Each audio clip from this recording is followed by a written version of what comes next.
Darating ang panahon na mawawala tayo sa mundong ito. At kapag dumating ang panahon na yun, hindi mahalaga sa kung gaano karami ng pera ang naipon mo sa bangko. Hindi rin mahalaga sa kung gaano ka successful sa trabaho or sa business mo. At lalong hindi mahalaga sa kung gaano kaganda ng mukha at ng katawan mo. Dahil ang mahalaga pagdating ng panahon na yun ay ang sagot sa tanong na naging masaya ka ba?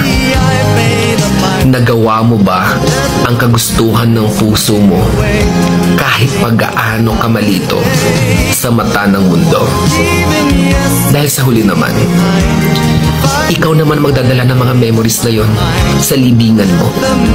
Hindi naman ang mga tao sa paligid mo.